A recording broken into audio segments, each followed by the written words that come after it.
Bring him on. Let's bring him on. He's more famous than us. Oh, we know who he is. Brian, are you well?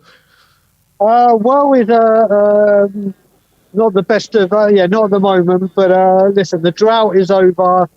The run of consecutive defeats, that's done, and we move on to the next one. A lot of work to do, though. A lot of work to do.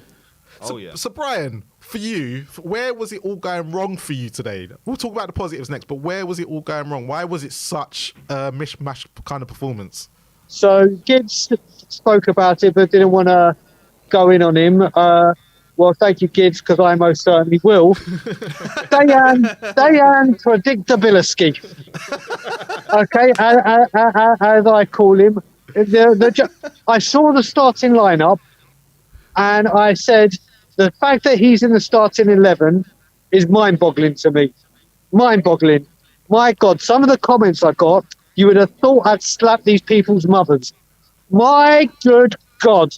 Some people going, oh, you don't know what you're talking about. Look at the shape. I'm like, you're coming and talking to me about a different player playing in that position when we've got Ollie Skip at left back. Right. When Ollie Skip's at left back, and I was like, who would you say? I was like, what does Roselso need to do to get a game? He can play on the left. He's all left-footed. Oh, no, mate. He is exceptional at running around and giving away fouls. When he came under Conte, that first 6 months, he was untouchable. And it was the most incredible role for him. And he was a very, very big asset. Massive. And also had Son and Kane alongside him. And Postecoglou is asking him to do something different. And it's not his fault he can't do it. It's not his fault he can't do it. But we keep persisting with doing it. And he's not doing it, unfortunately. He just doesn't fit into Ange's system for what we need to do. And he can go to another team and be exceptional again. I just don't feel... Listen, I'm picking on him at start. The midfield, although Bissouma and Maddison looked better in the second half and looked more like themselves, it weren't hard to raise their bar on the recent performances. And the way we conceded the first goal, they went through us like a knife through butter. The positives, mate, we don't need to buy strikers in the summer. We just need to put Van der Ven and Porro up there. And buy defenders.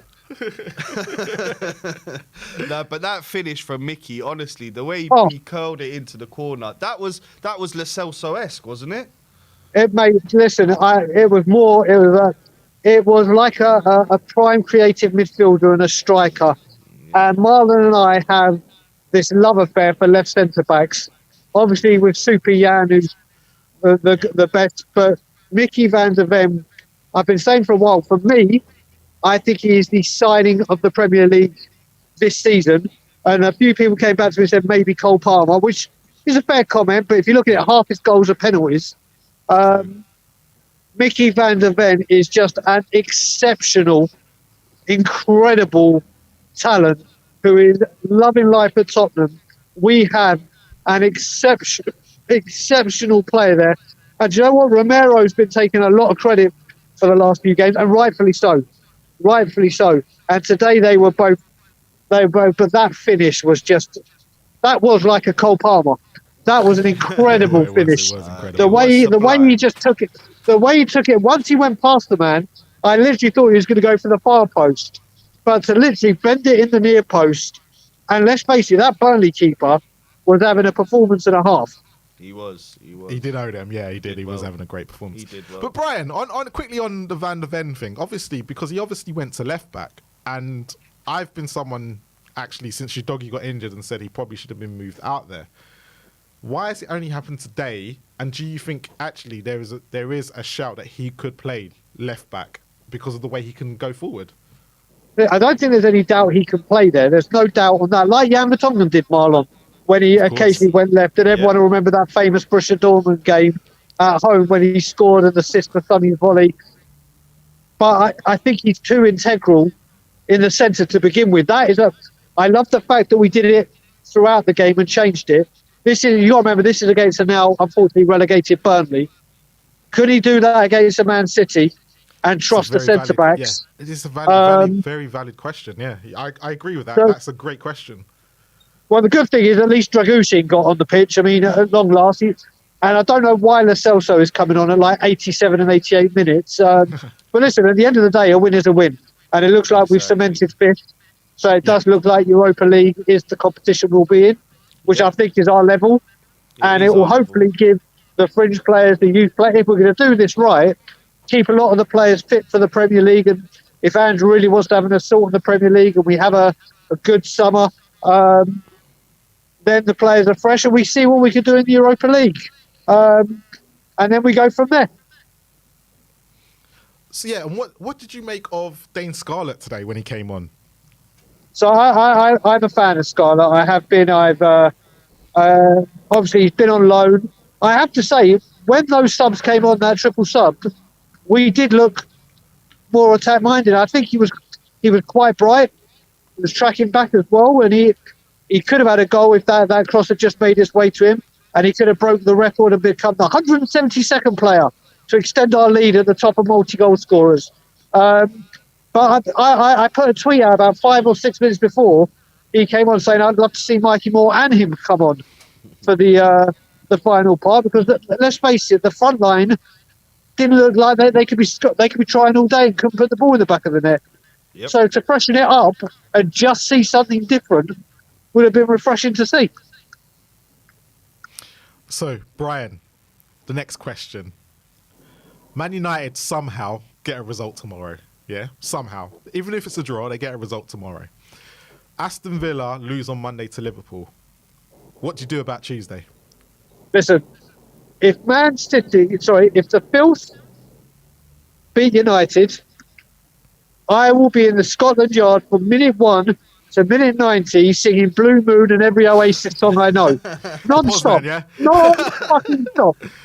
I'll start that in the Scotland Yard. I'll do everything. City and all that nonsense. If the title is over for the Filth, then I'd like to see us win. The only reason I don't want us to win is if the Filth get a result. If the Filth get a result and are in touching distance of the league, then lose. I couldn't care. Lose. If the title is over for Arsenal, then I'm a Spurs fan. Win. That's 3 for 3 now. That's all of them. Yeah, but the problem you've got, and just hypothetically speaking, is if say Man United do get a result right or against Arsenal, right, so that leaves them a point behind maximum at the moment, point behind City. They're still, City still have to play West Ham next week. They could still, so if we were to beat them, they still could lose the title. Yeah, I mean, listen, all we can do is lose to City. What happens beyond is out of our control. Like you said, if Villa beat blah, blah, blah, that's all out of our control. All we can do is what we can control. And if we have to lose to stop Arsenal winning the league, then Blue Moon, you saw me standing alone. No problem whatsoever. But if Arsenal's league title was done, go batter the crap out of City. Or at least attempt to. That's it. One quick last question though, quickly on that. Say hypothetically we do go and lose to City on Tuesday, right, and we kind of hand them the title and everything like that. But Villa lose the next 2 games, right? Would you be slightly gutted we didn't try and go for it?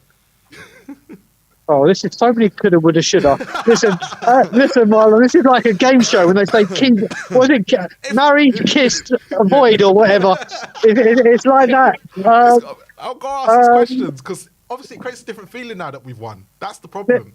Listen, if what you just said happens, then I will be more pissed off at the 4 games that we were abysmal at recently, and the games against Brighton, the away to Fulham. Those are the games that would have cost us. Not we could have done that. Listen, it's out of our control. We had it in our control, and we blew it. And like everyone says, this is the Premier League. You get punished if you don't take your opportunities. And once again, we haven't taken our opportunities, whether that be because of injuries or refereeing decisions or whatever you want to blame it on. At the end of the day, after 38 games, the table does not lie. VAR decision, whatever, the table don't lie. And if we finish 5th, but we could have got 4th because Villa fell off, well, Yeah. we fell off. We just fell off at the wrong time. Exactly, it is what it is. And anyway, to be honest, Dagul, I think Europa League is way more our level than Champions League. Exactly. I don't even want to be in the Champions League and us get spanked in this new group stage and we're out. I think the Europa League is actually a competition that we can aim for and go deep in the way we did under Marty Ole, and we used to get to semi-finals. Bingo. And who Marlon, knows? Maybe Ange can push us over the edge. Marlon, I'm going to turn the tables on you. So, if I and people in the chat, and obviously you, Miraki, if I said to you as Champions League and you get to hear that wonderful music, the champions, and we get spanked and go out in the first round, if I gave you Champions League, that money you get and hearing that wonderful music, but you get knocked out in the first round, this is just if it coulda, woulda, shoulda, of course, or the Europa, or the Europa, we get out of the group stages. But you don't know how far we progress. Which one you taking?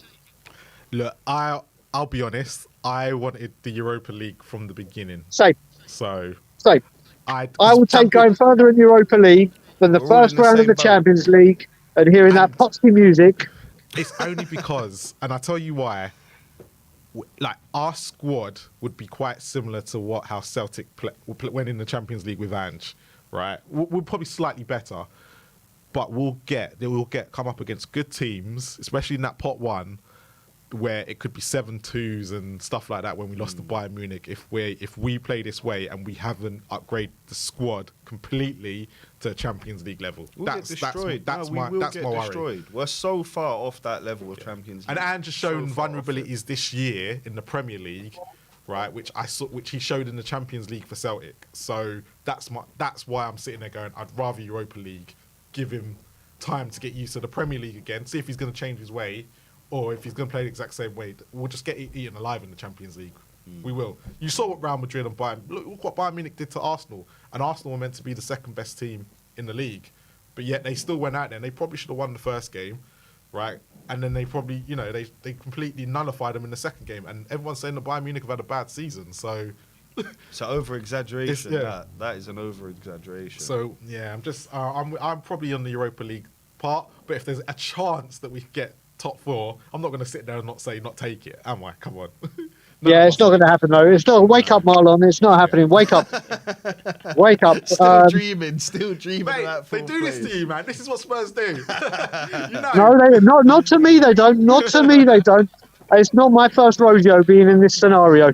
Oh, it's not. It's none of ours, but we always end up believing somehow, some way, don't we? The hope that kills you, as Ted Lasso would say. Yeah. The hope that kills you. Now, Brian, thank you so much. Thank you for coming on and talking to us as per. Always a pleasure, guys. Everyone in the chat, have a great weekend. Great show, guys. Love you both. Love everyone in the chat. Have a great day. Bro. And as always, Levy out.